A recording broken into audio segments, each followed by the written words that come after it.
I'm Jamie with Removable Fastbacks, and today we're going to go over our 1969-1970 Fastback roof. I've had a lot of requests for this. The only reason I didn't make them before is because there is not all that many of the 69 and 70 convertibles, because Camaro and stuff kind of came online at that time. So they didn't sell quite as many of these, but went ahead and made one anyways.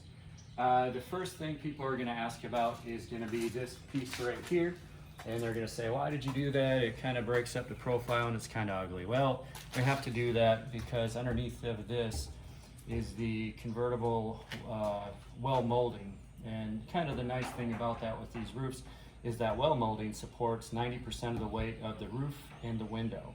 So you don't really have any hard spots touching, or spots that are supported by weight touching on your paint. It's all supported by that chrome strip, that chrome molding that's under there. The other thing that we did is we've got this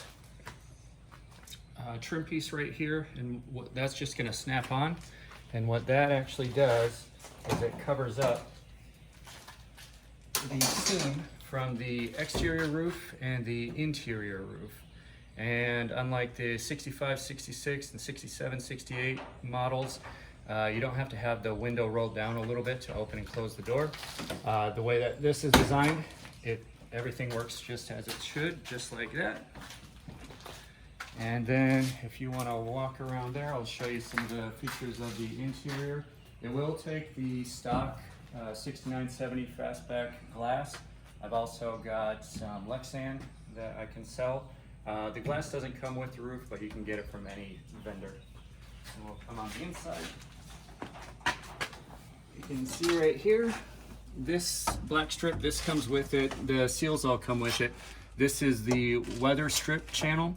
And the reason we did this, none of these windows are the same. None of these cars are even the same. They're off by even half an inch. So these tracks are actually adjustable. If your window is further in than this car or further out, all you're going to do is you're going to loosen up these screws and drill new pilot holes and move that track wherever you need it to make a perfect seal with your car. The front mounting is held in here with a J-hook. And then the other thing about this roof is there's absolutely no modifications to your car. Everything is separate. There's no drilling or no adding mounts or anything. Everything comes with it. And then in the back, this is the rear mount right here. It's another J-hook that goes down and it hooks into a metal part of the frame right there. And you just, this is just a hand nut. You just loosen that up, take that J-hook out, and the roof comes off. So there's those four attachment places right there. The interior is all finished in white Gelcoat. You can paint it or you can cover it in any kind of fabric that you want. For the exterior finish, you can do, for the exterior finish, it comes in smooth white Gelcoat. You can literally sand this and paint it. I know different cars have different calls for base coat.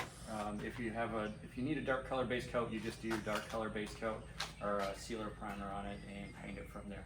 But if you're taking this to a paint and body shop, for the most part, they are just gonna need to sand it and paint it. There's gonna be a couple little tiny things, like you can see right here. There's gonna be a few little things that just need to be sanded out, smoothed out, and that will literally be it.